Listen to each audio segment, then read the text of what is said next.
Hello, everyone. You're listening to How's It Going, folks? I'm a little bit early because the current show that's supposed to be on isn't here. So that just means we get an extra 8 minutes with Gizmo. I'm here with Gizmo Varillas, musician who is you're Brighton based now, but you've kind of been all over previously to that. Yeah. So yeah, I mean, I don't know.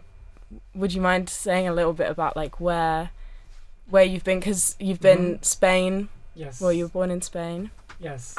Yes, I was born in Spain, in Santander, up in the north coastline. And all my family is Spanish. I have Basque family. I have family from Cantabria as well, which is neighbouring the Basque. So I was brought up there until I was 4. And I guess that was kind of my beginning, really. And then my parents moved over to the UK and kind of went between like London, Bath and Cardiff. And that was kind of my first experience in the UK. And I was basically here until I was 10, and I got brought up kind of my primary school in Wales. Yeah. That was kind of my beginnings. Yeah. Which is kind of a interesting feeling, because obviously being so young and kind of moving to a completely new country and having to learn a language from scratch, and also just kind of learning everything like culturally was a completely new experience, and kind of formed me early on. So I feel like Wales was a big part of my identity, and it still is. And do you speak Welsh? A couple words. Yeah. Borda and Prynawn, but not like I can't speak it. What do those mean? Borda is hello. Oh, Borda. Yeah. And then I guess that's goodbye. Yes. The other one. Okay. Yeah. So I don't know much Welsh. I picked up a couple words when I was there studying. So I guess my heritage, so to speak, is, is my blood is Spanish and all my family is Spanish, but I grew up in Wales with Welsh friends, and I was part of the music scene there. I was part of kind of like the punk ska and reggae music That's scene. interesting. So it was quite cool. It was just the scene that I kind of fell into at the time, and all my friends were listening to that type of music. So we would go to gigs together, and we would go out, and it was just a lot of fun. It was just part of my kind of every weekend. We would go out, and music was the center of all that. And I always surrounded myself with people that loved music, and we would start bands together.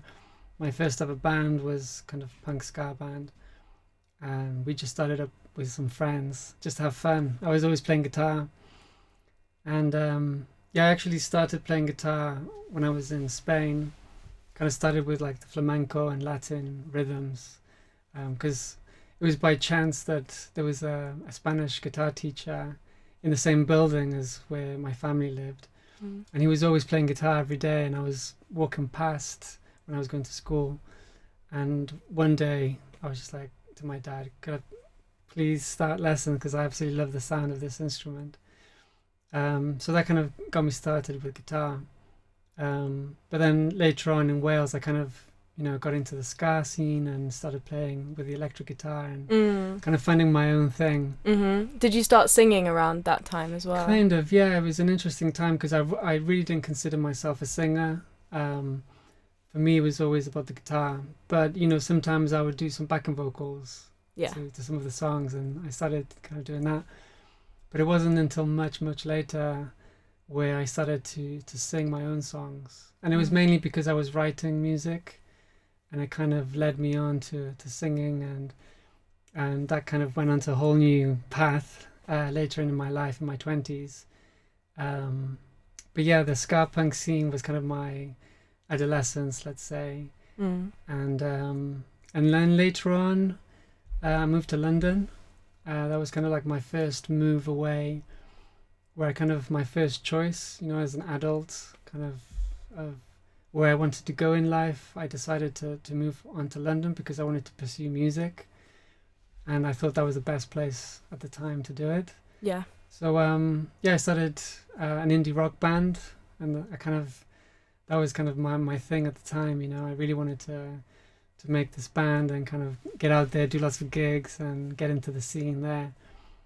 So we did that for a few years, and we recorded some music. We went out and played loads of shows.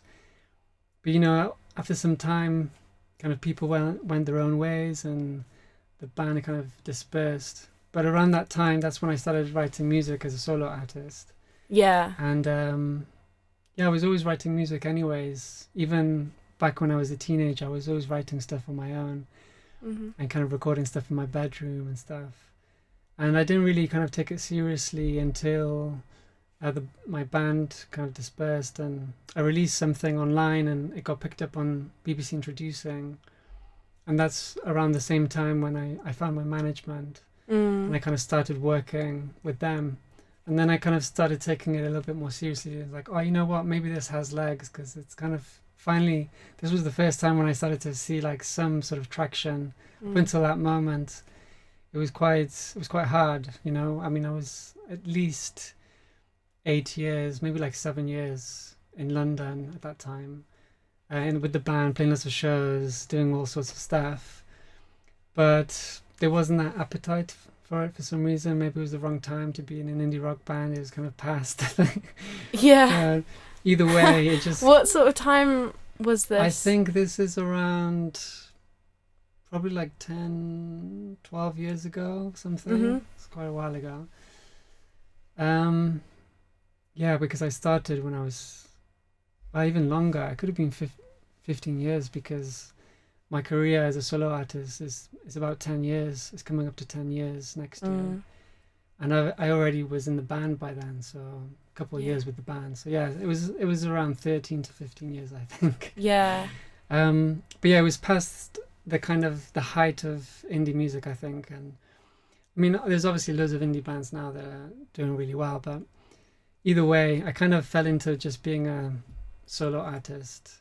And I started kind of producing my own songs. I didn't have much, because at the time, you know, I was just working any job that I could, and just to pay the bills. And so I just had a really basic setup. I just had a laptop, a super basic mic, like beaten up old Spanish guitar.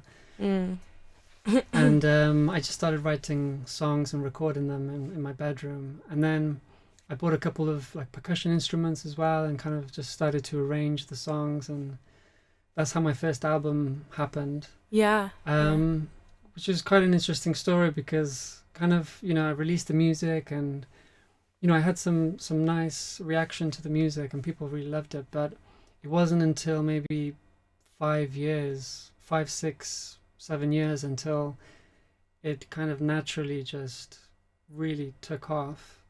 Especially on streaming, and we didn't really promote it in any way up in that moment. It kind of just, I guess, word of mouth, or maybe it was just the moment in time with streaming, because it was the beginning of streaming. It was just a good time to release music. But yeah, I kind of fell into that, and it kind of grew from then on. And you know, even up until then, I released my second and then my third album. So I was really busy kind of writing music and promoting it, and like touring and stuff. And have you released 4 albums now, or 5? Yes. Yes, I have to count. It's 4. Yes, it's 4. I just released my 4th album. That's right.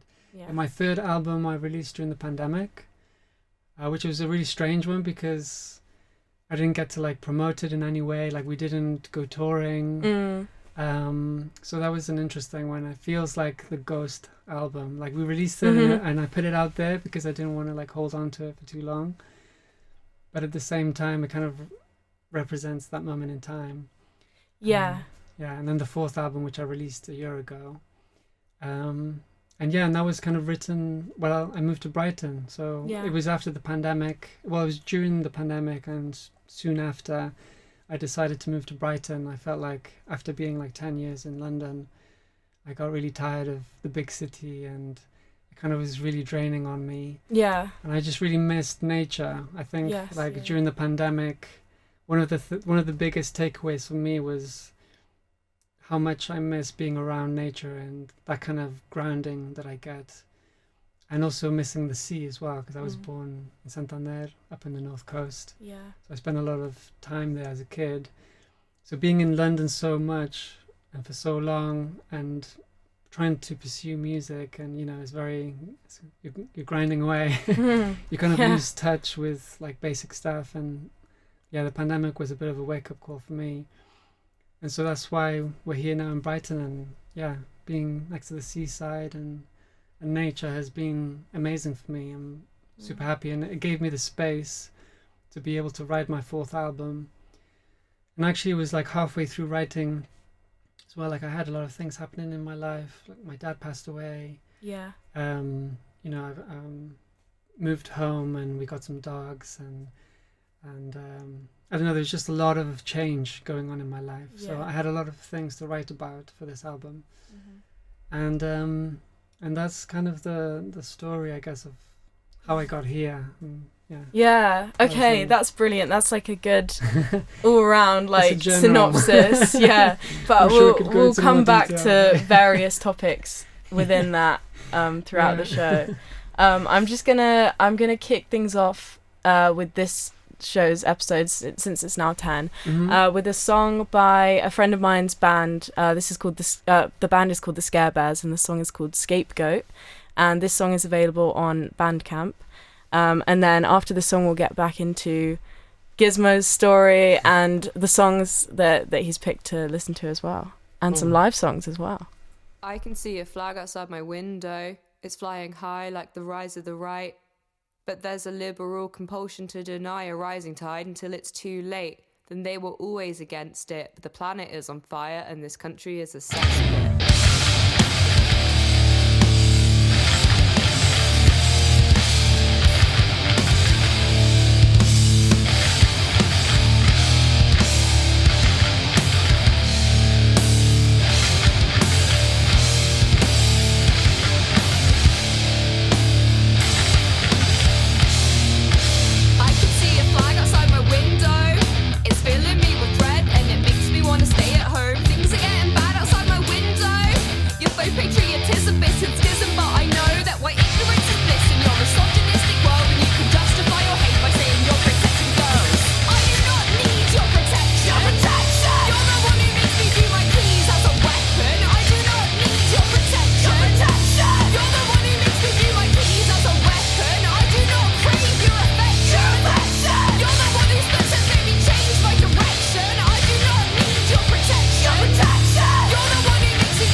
Okay, hello everyone. You're listening to How's It Going, Folks? and I'm here with Gizmo Varillas. If you guys have been tuned in, we just heard a bunch about Gizmo's kind of backstory. But just to refresh, I guess, Gizmo was born in Spain, grew up in Cardiff, lived in London, kind of working to be an independent musician, and now lives in Brighton because of the sea and the nature and just it being less good people. Yeah, there are good people in Brighton, actually. I think so. It has a good energy. Yeah. It definitely stands out from the rest of the UK. Yes. I think it's quite a special place. So it feels like home. And we have a lot of friends here. So yeah, I'm happy to be here. Yeah, good. Yeah, it's really interesting actually how this has come about. So I made friends with Gatti, yes, who is Gizmo's partner. We made friends last summer at when I was taking a digital accelerator course as part of my degree. And previous to this, actually, my dad, who is listening right now, and my parents listen to every How's It Going Folks episode. That's cool. And my dad had listened to your music, and he said, Nonni, you need to get Gizmo Varillas on your show somehow. Oh, really? He's Brighton based, you need to get him on your show. Oh, that's and I was cool. I was stored this in the back of my mind, listened to your music, and then I met Gatti, and Gatti was like, oh, yeah, my partner is a musician. And I was like, oh, what's his name? Yeah. And Gatti was like, Gizmo Varillas. And I was like, what the hell? How is this real? I love it. Yeah, so it's a small world, isn't it? It is. Well, Brighton is. Brighton honestly, is definitely small. You do just bump into people, and eventually. Yeah, in Brighton. I love that. That's so cool. I mean, I do love that I can still walk around and feel completely anonymous. But it's funny to think that there are people in Brighton that listen to my music. Yeah. I never think about it that way because I still haven't had that moment where someone's like, oh my God, is that you? Okay, yeah. So it's quite cool that I can still kind of walk around anonymous. But yeah, that's super cool. I didn't know that your dad knew my music. I love that. Yeah. So where's where would you say you have the biggest audience in the world?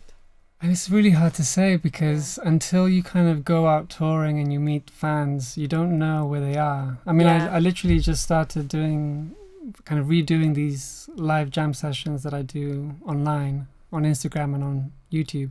And basically my fans just tune in from wherever they are. And I had people from all over. There was the one that surprised me the most was there was a fan from Alaska. And their name was something like Alaska Reggae or something.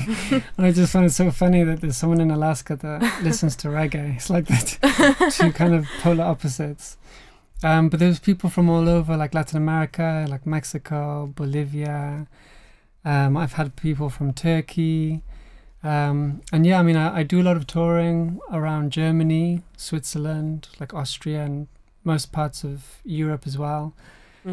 I basically covered. You've just been on a tour too, right? 'Cause, yeah. I mean, we were thinking to do this show earlier, but you've been busy on tour for the last. Especially in the autumn, it was a month and a half of touring across most of Europe, and we did Greece for the first time, which was amazing. We did Poland, which was incredible for the first time. Got to meet some fans there. Yeah, I mean, it's just amazing. But I think, because I've toured so much Germany, I feel like maybe Germany is probably the place that I have the most fans. But yeah, I'm going to Amsterdam soon in a week and a half, and that show sold out. It's at Paradiso, and yeah, I think there's 550 people. So yeah, I'm super happy to be able to go out and kind of just play across the world and being able to play music and meeting people that enjoy it, and it kind of fills me with joy and energy to also know that other people get something from the music, it becomes part of their life and it means something to them, and then for them to be able to see me live and then kind of we have that connection. I think it's just a beautiful thing all around, and it's all centered around music and I guess the healing power of music. And I think that's also like one of the main reasons why I do music, is because it's been such a instrumental part in kind of my own healing in life, and kind of I've always turned to music. And writing songs has been just a great way for me to express myself. I've never been able to express myself in the same way doing anything else. So it's just really nice that, you know, it can connect with people, and it's kind of it has a life form of its own. Yeah, that's really nice. Like, yeah, that's really nice to hear. Would you like to play one of your tracks that you've suggested? The top one you've got is Fallen Rain. Should we do that one? Yes, that would be nice. Yeah, I love this track.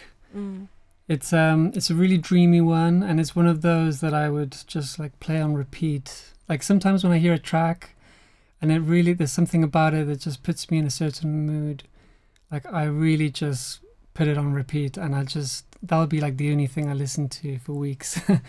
And this is one of those. The first time I heard it, I was just, wow, you know, I was blown away. Yeah. And ever since then, I always come back to it. It just has a really hypnotic feel. How did you, do you remember how you came across it in the first place? Yeah, I mean, usually, the majority of stuff is kind of online, you know, just kind of stuff like Spotify radio, and just kind of digging deep into music that I already like and getting suggestions and stuff.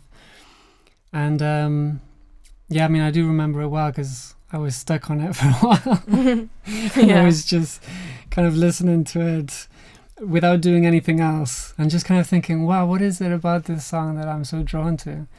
But yeah, I'm sure other people will feel the same way when they listen to it. Yeah, I'm not sure how to pronounce this artist's like last name. Karl Blau? Yes. Karl Blau. This is Fallen Rain by Karl Blau.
Sound, it's going through my brain.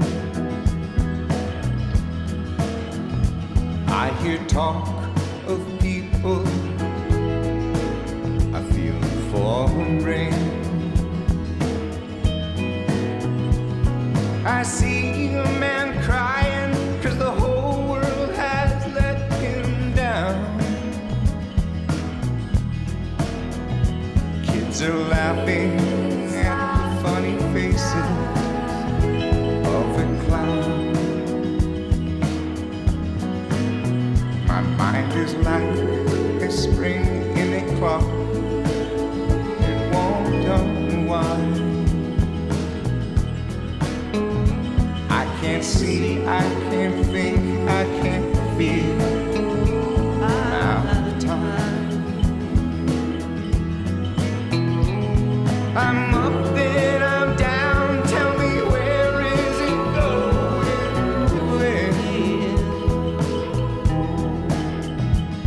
say start at the beginning of the end, my friend.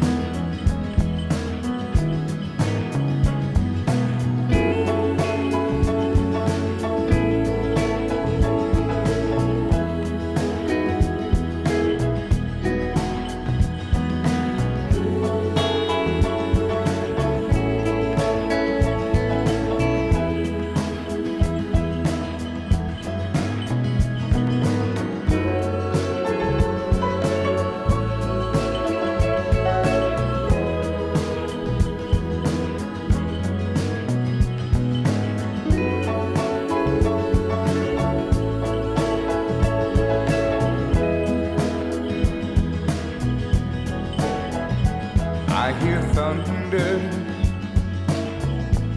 and I can feel the wind.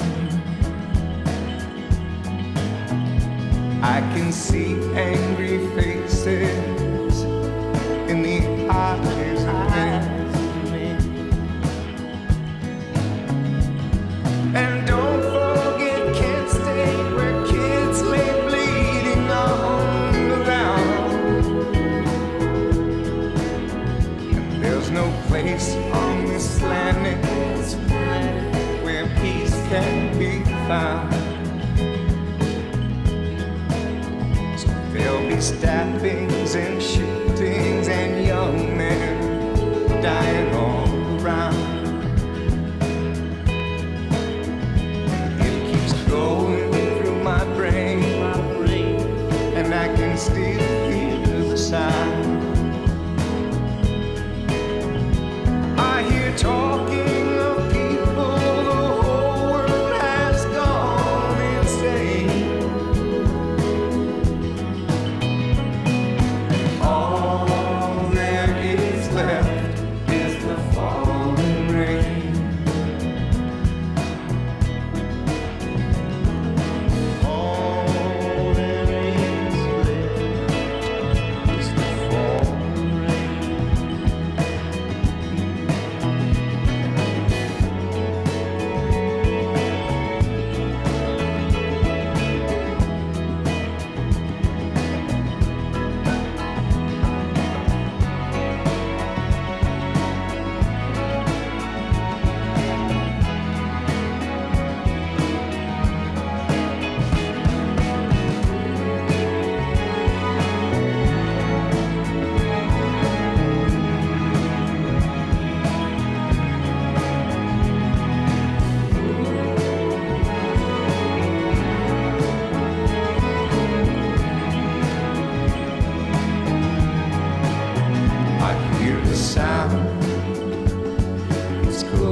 was Fallen Rain by Karl Blau.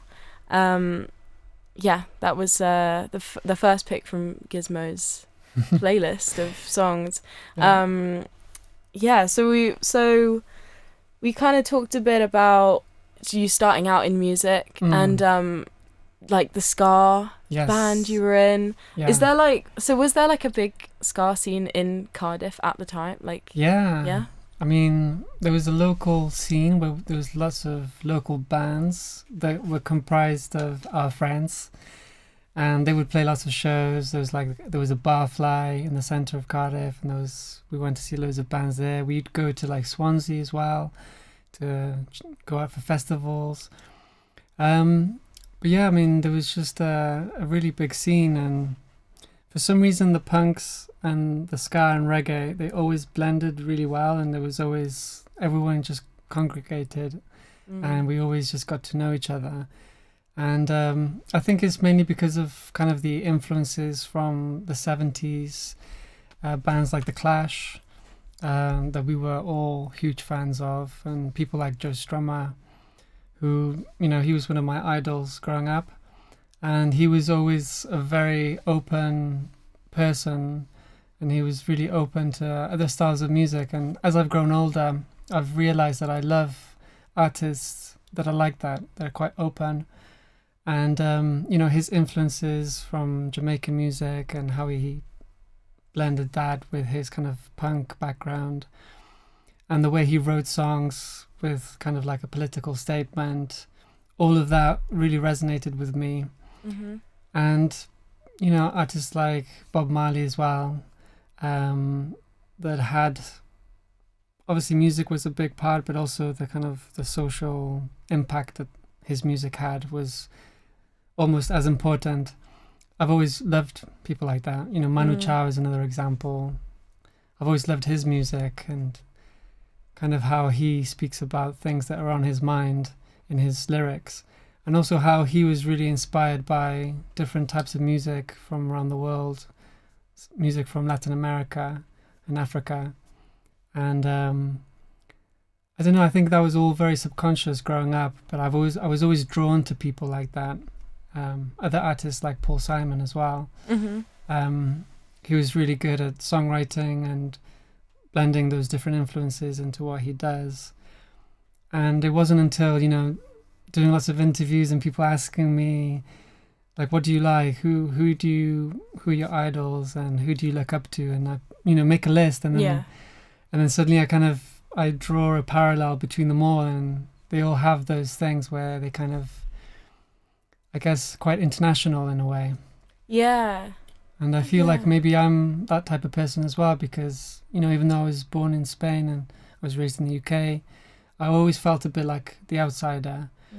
And I was always looking from the outside in, and there was never that true sense of like home in a way, like, or belonging. So I always kind of made my own thing work for me, and I was always inspired by different things, and kind of I'm the collection of all those different things that I love. And I love that about myself in a way, because I'm not too attached to one thing. And I kind of have so many different inspirations that kind of blend into one, and I feel like that's kind of who makes me. Yeah. And not even like just with place, like you've been to a lot of places, you've lived in a lot of places, and you've also done a lot of different jobs as well. That's true. Yes, I've done all the jobs that I would ever want to in kitchens. I've done them all, like when I was starting off. And I've worked all sorts of jobs while I was in London, in cinemas, like front of house. I was a fishmonger once. I was working in the market. How was being a fishmonger? Was it okay? It was challenging because it requires a certain level of knowledge and skill, like knife skills. That you have to really gain. But it was really lovely. I was in Broadway Market in London, and, you know, the people that came into the shop were really nice, and I really enjoyed it. And I really enjoyed working in the market as well. You know, I would wake up super early on Saturdays. We would we would have this little trolley that we would just stack with loads of different fish and like just lots of different things, and then we would set up stall like in the freezing cold. And then we would be serving like tuna babs and all sorts of stuff. But it was really nice. I mean, you know, I always wanted to make music anyway, so I was only doing that to pay the bills. But I always had the fire, like to go back home and then like be really enthusiastic about writing music. Even after like 12 hours of a shift, I'd still have like enthusiasm to actually write music. And I feel that at that time I was a bit more careful almost with my time because I didn't have that much to make music, so I was really careful with what I was doing. But yeah, I mean, that was an interesting time in my life. You know, it was very it was you know, just paying the bills and kind of being creative in my spare time. But basically my mentality at the time was like, if I spend this time creating music, then I'm in some way I'm kind of investing in myself, in my future, and hope that this body of work and this album will eventually kind of pay the bills. So in a way, it's kind of like I started to think of it as me investing in time in myself and kind of moving away from this kind of 9-to-5 job or, you know, like working away. And it kind of worked out in a way because over the next 5, 6, 7 years, I started to make money off music, and the more time I spent on music, the less I had to work, and eventually kind of moved away completely from that work. So I think, you know, for any kind of creative endeavor or this kind of stuff, like it's kind of that mentality of trying to. Obviously, you're doing something that you love, but it's also like trying to create something that I guess other people could appreciate as well. And it sounds like hard work. It's been a few years. But like that's kind of amazing that you managed to not get like too burnt out through it. Like you still had the end goal like in sight, and you were like, okay. Yeah, I think basically like if you love music and it's something that you would do regardless if you would make money off it, then I would say, you know, you're going to do it anyway, so go for it. And, you know, this is something that you really enjoy. And for me, music was always, it was more of a survival thing for me always. Like I just had to do it anyways. So I never had a plan B. Like it will be what will be. Like I'm going to be doing it anyway. So, and, you know, I would say that my career was built on like really small steps. Like there was never really like a huge massive explosion that really took off and suddenly here we are, like wow, you know, this thanks, you know, I'm sorted for life now. Like it's never been like that. It's always been like super gradual, slow build, and just like working at it and releasing music and getting out there. And over time people start to discover the music, and I think ultimately if there are people out there that will connect to the music, I think they will eventually. And I've always just had that faith that, you know, the right people and the right, I guess my tribe would eventually find the music. So that's kind of my thinking behind it all. No, definitely. And I mean, it took a few years, but it got there in the end, and I'm quite happy. No, it's awesome. It's really awesome. But like, you've put energy into it, so it's good that like it comes back. But I think that always is the way. Like if you put energy into something, then it will definitely you, with patience and you know that tenacity. I think that's the key to everything. And I guess not be discouraged because you don't have one thing that I learned is like for my first album El Dorado, when we first released it, there was obviously we had some traction, but there was nothing explosive that made me think, wow, this is the album that's really gonna, you know, pay my bills in 5-6 years time. And then, you know, 5, 6, 7 years later, that's when it kicked off. And so like what I would say is that, you know, just because something doesn't show results right now, first of all, it doesn't mean that it's not good. And it doesn't mean that there aren't people that don't like it or that won't connect with it. It just means that might not be the right time for it just yet, but you know, give it time, give it space as well. I think people need time to kind of discover the music, and also for the music to become part of their life. And also when that happens, people create memories, and then they become attached to the music, and that's when they become fans. And for that to happen, it just it needs quite a long time. Yeah. So yeah, I guess just being patient is quite important. Definitely. Do you want to play Heaven by Ebo Taylor next? Yes. Okay. Yeah, so actually Ebo Taylor passed away just a couple days ago. Oh, okay. He's one of my heroes from Ghana. And incredible guitarist and arranger, producer. He wrote some of my favorite music, and this song Heaven is brilliant. Okay, so this one goes out to Ebo Taylor. Yes. Nice. This is Heaven.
So you were just listening to Heaven by Ebo Taylor, and you are listening to How's It Going, Folks, with me, Nonny, and I've got Gizmo Varillas in the studio. He's going to play us a live song, so I'll let you introduce the song, Gizmo. Cool. So this is Desde Otro Lado, it's a Spanish one, and it translates to From the Other Side. And this is a song that I dedicated to my dad from my previous album. And yeah, it's, I guess, me speaking to him directly and just kind of, you know, saying how much I miss him since he passed away. So here we go.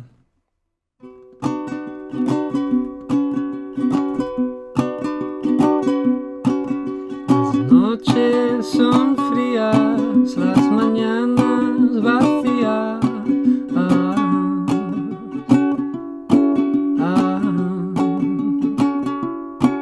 Quisiera contarte mis penas y alegrías.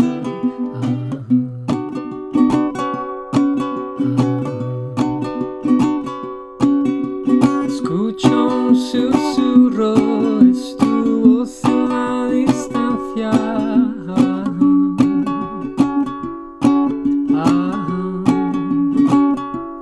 Tus palabras son mi ancla cuando estoy a la deriva.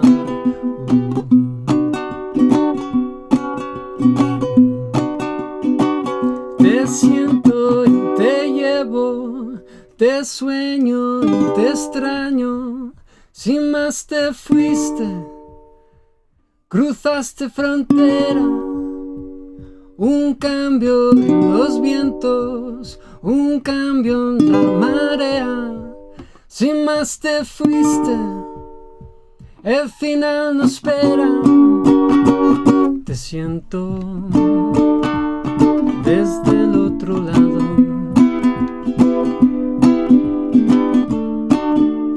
Desde el otro lado te extraño. Desde el otro lado.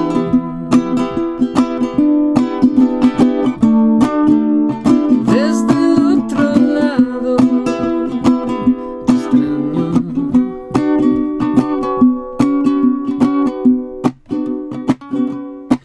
A pesar de tu partida, mi amor no se marcha.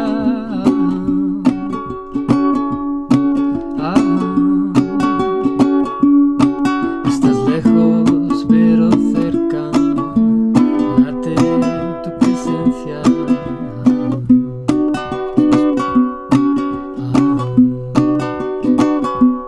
Yo te veo cada día, cada reflejo.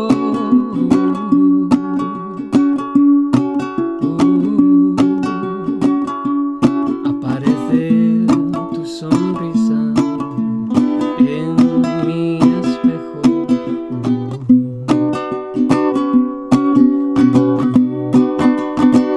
Te siento y te llevo, te sueño y te extraño. Sin más te fuiste, cruzaste frontera. Un cambio en los vientos, un cambio en la marea. Sin más te fuiste, el final no espera. Te siento desde el otro lado.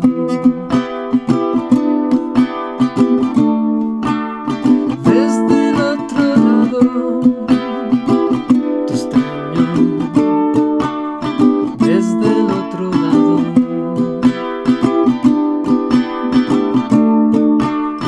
Desde el otro lado te extraño.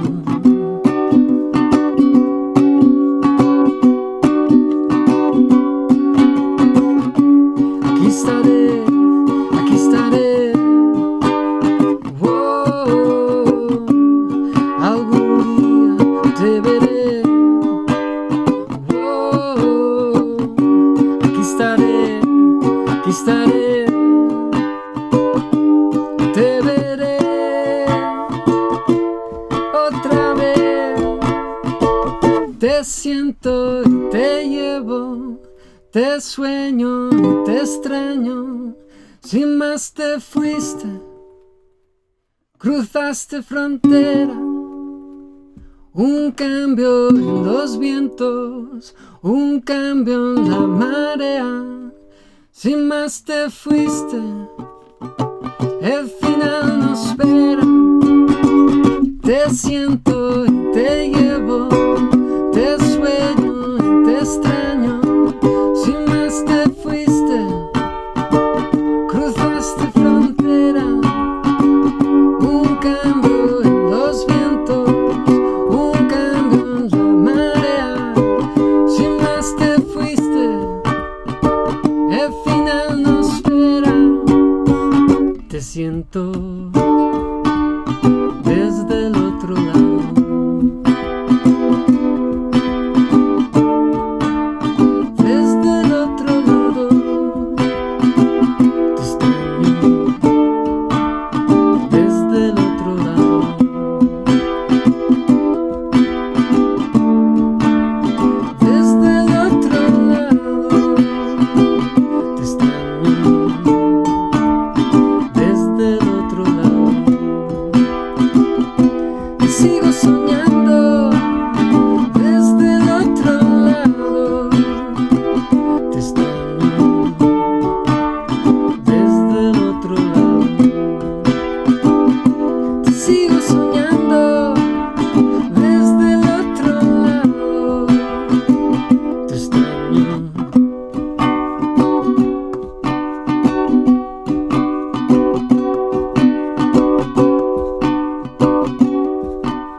Very nice.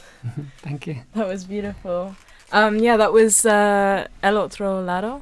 Desde el otro lado. Desde el Otro Lado by Gizmo Varillas, who was playing a very interesting kind of guitar or instrument from Mexico, right? Yes, so this is called a vihuela, and I bought it from Molucia in Mexico. I was there just late last year. I was playing a festival there, and I really wanted to check them out. And it's basically like a small version of a guitar. It has 5 strings instead of 6. It doesn't have the low E string. So it's somewhere in between like a guitar and a ukulele. Yeah. And it has the same string sequence as a guitar. So it's quite useful because with the ukulele you kind of need different chord voicings. But yeah, I just absolutely love the sound of it. I think it's a great instrument for accompanying voice. I have other guitars that are even slightly smaller than this, but they're a little bit too high pitch, and I feel like they don't have any body to them. Whereas this one kind of sits, it has a really nice frequency range, and I feel like it sits really nicely underneath the voice without it being too thin. And it has a really warm sound because of the nylon strings. And I've always loved nylon strings. Kind of all my my love for Spanish guitar is because of the nylon string. It's a very warm sound. So yeah, I've always loved that kind of thing since I was a kid. So yeah, I think it's this is actually the first time I ever perform with this instrument. I thought, why not give it a shot? I was trying it out at home, and I was like, it sounds quite ethereal, so it suits, especially Desde el Otro Lado, quite nicely. So yeah. Cool. Oh, thanks for bringing it with you. It was very cool to see it. Yeah. My pleasure. And we'll do another live song. We'll just play another one of your songs here. O Caminho Do Bem by Tim Maia. Nice. Yeah, this is a Brazilian artist, and really funky, really groovy. He's one of the Brazilian greats. I love him. Cool. O caminho do bem, o caminho do bem, o caminho do bem.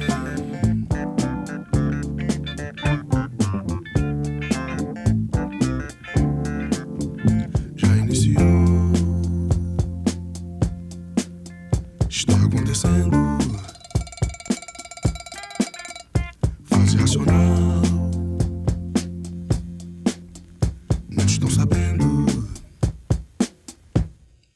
o caminho do bem. Leia logo, saiba logo o caminho do bem. Está na hora, é agora o caminho do bem. Acredite, não duvide, o caminho do bem.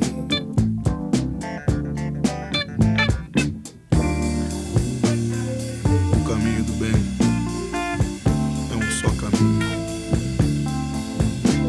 O caminho do bem é para todos. O caminho do bem é racional. O caminho do bem. O caminho do bem. O caminho do bem. O caminho do bem. Pode aguardar que o mundo inteiro logo saberá. O Brasil primeiro. O caminho do bem. Leia logo, saiba logo. O caminho do bem está na hora. É agora o caminho do bem. Acredite, não duvide. O caminho do bem.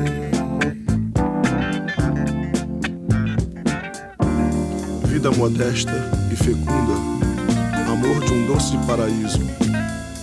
Reino prepotencial racional, aonde brilha sempre o bem e não o mal. Leia logo, saiba logo. Está na hora, é agora. Acredite, não duvide. O que já aconteceu, já aconteceu. Está acontecendo. Fase racional. Muitos estão sabendo o caminho do bem. Leia logo, saiba logo. O caminho do bem está na hora. É agora o caminho do bem. Acredite, não duvide. O caminho do bem.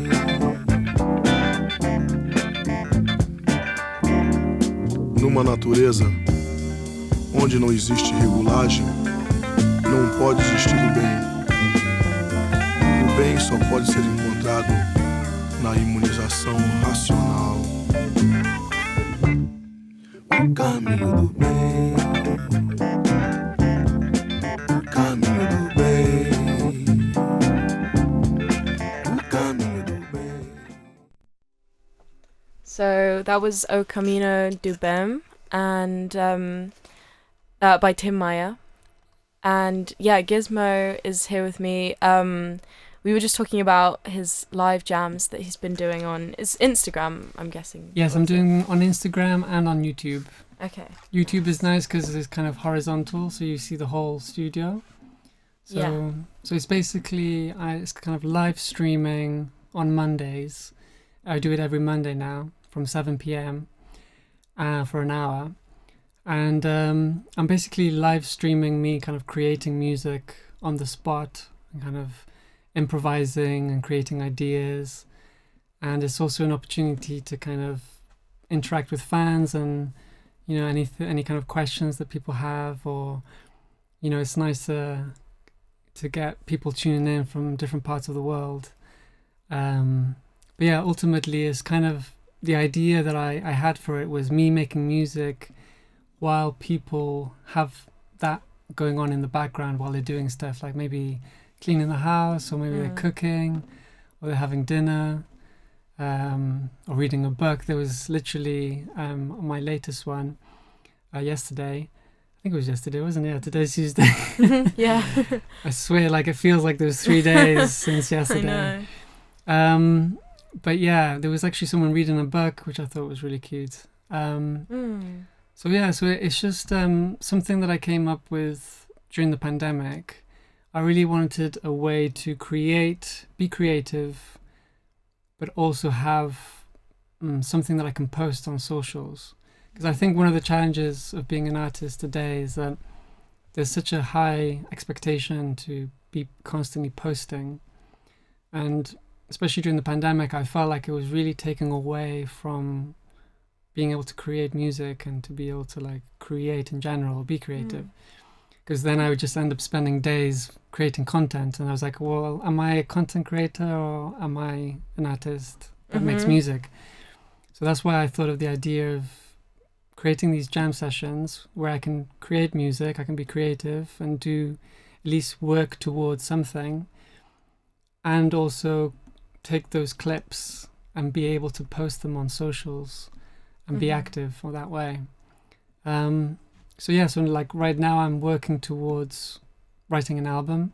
So, you know, people that tune in on Mondays, they'll be like the first to hear those certain ideas. Yeah, and certain ideas and kind of me testing stuff. And so it's quite fun.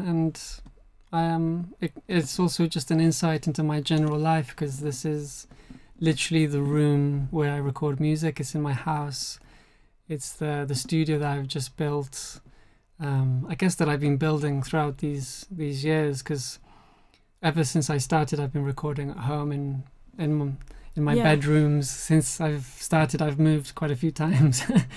But for example, like my first album, I recorded in the first flat where I lived in London, in Bethnal Green. And ever since then, pretty much every album I've made has been in a different room, in a different bedroom. And for the first time... And you were saying actually your first album was recorded with the mic you're speaking into right now. Which is quite funny, yeah. I thought it was quite funny that, the mic that I'm speaking into right now is the exact same one that I was using for my first album. So that was quite funny. And so, you know, I'm in a point right now where I'm really happy because I have my space at home where I can, for the first time, create music without disturbing flatmates or just my wife. But yeah, so it's a really nice spot, and it's quite intimate. So, you know, people have a direct window into my life, and on a live show the previous week, my dog kind of walked into the shot and said hello. So I picked her up and she said hello to everyone. So you'll be able to see my dog in pajamas. In pajamas? Yeah, because they're Italian greyhounds, so they don't really have much fur. Yeah. So I call them pajamas, but they're more like little jumpers. To keep them warm. But yeah, so you know, it's quite a cool thing to be doing, and I'm really enjoying doing those sessions. And it's pretty much every week now. So if anyone's interested, it's on Instagram and YouTube, and hopefully see you there. Just under Gizmo Varillas. If you look up, you should be able to find it. Yeah, exactly. Cool. So you're gonna play us another live song on your... What's the name of the instrument again? I keep forgetting. So this is vihuela. Vihuela. Actually, fun fact, this guitar is usually used in Mexican mariachi music. Okay. Which is very different to how I use it. But for some reason it works. I'm surprised. I mean, I haven't seen anyone else. I mean, I'm sure Mexican artists use it, but I haven't seen other artists using it. For sure it's going to be one of my main ones when I'm playing acoustic stuff. But yeah, so I'm going to play for you one of my old songs. This one's called Freedom for a Change. And I like this one. Yeah, I don't usually play with this instrument, so bear with me, but let's try.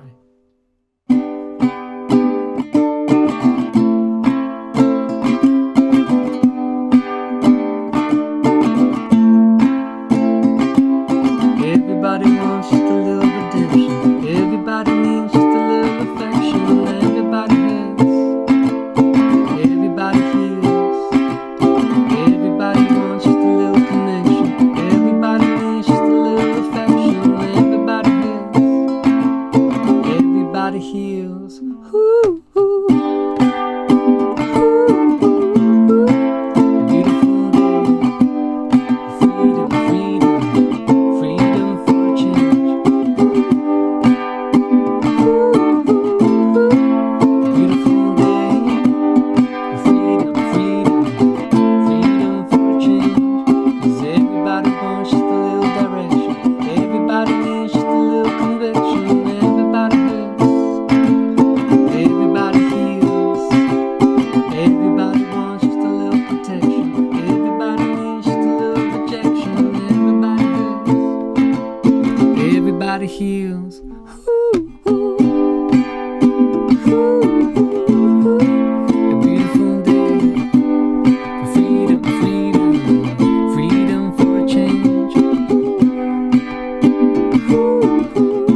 for a change.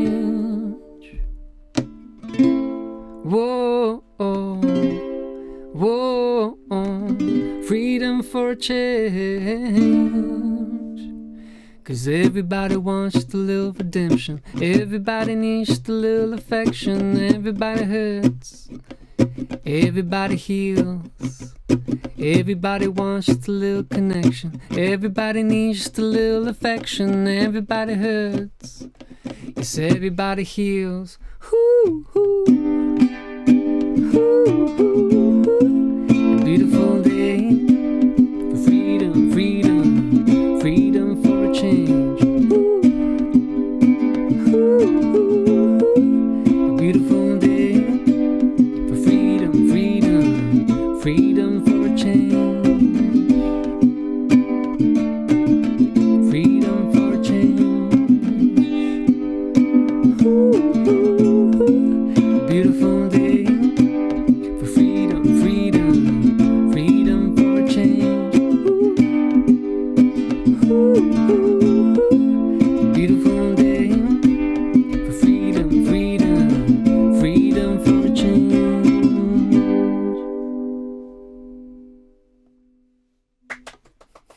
Great. I really like that one. That's Thank you. actually one of my favorites. Oh, thank you. Freedom for a change. It feels very positive. Yes, yeah, I do like that. Yeah, it feels. It always feels really nice to play that one. And actually, you know, like these past couple weeks or so, I've been thinking about, you know, why I make music, or you know, what I'm trying to do with what I do. And I guess ultimately it's just, you know, bringing a little bit of sunshine and a bit of light into this sometimes dark world. Because, you know, I do keep up to date with the things that are going on in the world. And it really does affect me, you know, when I listen to the news and try to understand what's going on. But ultimately, music is there to bring some sort of healing, bring some light, and it's, you know, it's the thing that keeps us moving forward. At least it does for me. And it's something it's been my own, I guess, guiding light in a way, in my own life. So yeah, that's the power of music, and yeah, that's what I enjoy sharing with people, and I guess that's why I'm here. Yeah. Nice. Well, thank you so much for coming on the show. I wish we had I really wish we had longer. We could hear more. But yeah, it's been really lovely. I think that's a good message to end it on, really. But yeah, I appreciate it. I mean, yeah, check out Gizmo's live jams and albums, all that, social media. Yeah, brilliant. Thank you so much. Thank you. And we'll play Chan Chan from Buena Vista Social Club. Lovely. To play us out as well. Awesome. Cool. Thank you so much. Really appreciate it. Yes, no worries. I really appreciate it as well.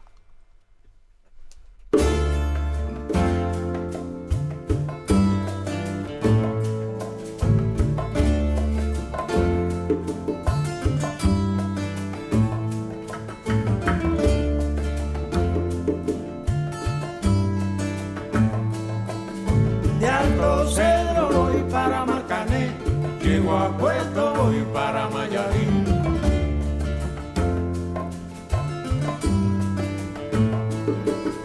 De Alto Cedro voy para Marcané. Llego a Puerto, voy para Mayarín.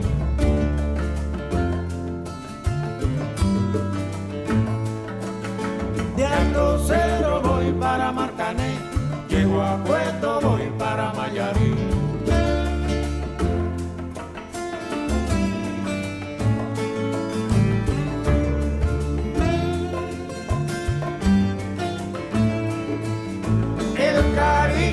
Que te tengo, no te lo puedo negar. Se me sale la babita, yo no lo puedo evitar.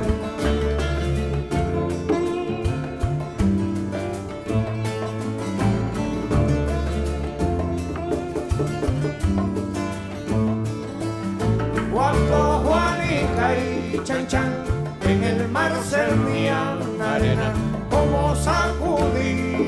vive, a Chan Chan le daba pena.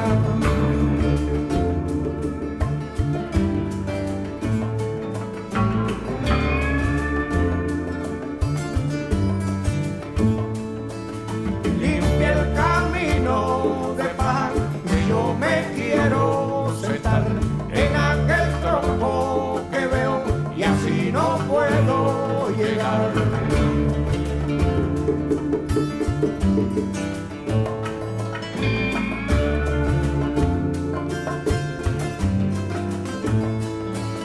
De Alto Cerro voy para Marcané, llego a Puerto, voy para Mayarí.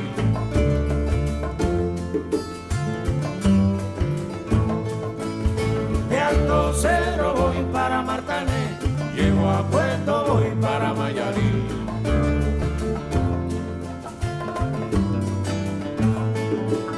De Alto Cerro voy para Marcané, llego a Puerto, voy para Mayarí.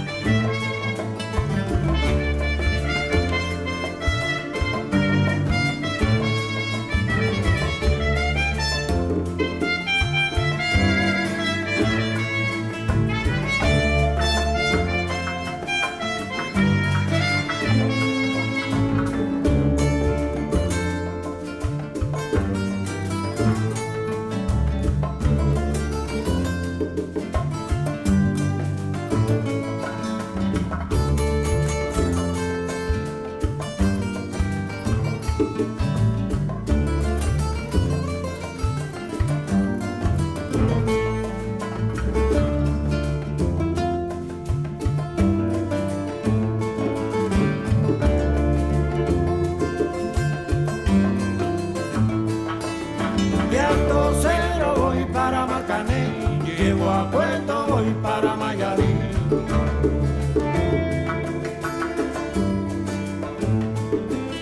De Alto Cerro voy para Marcané, llego a Puerto, voy para Mayarí.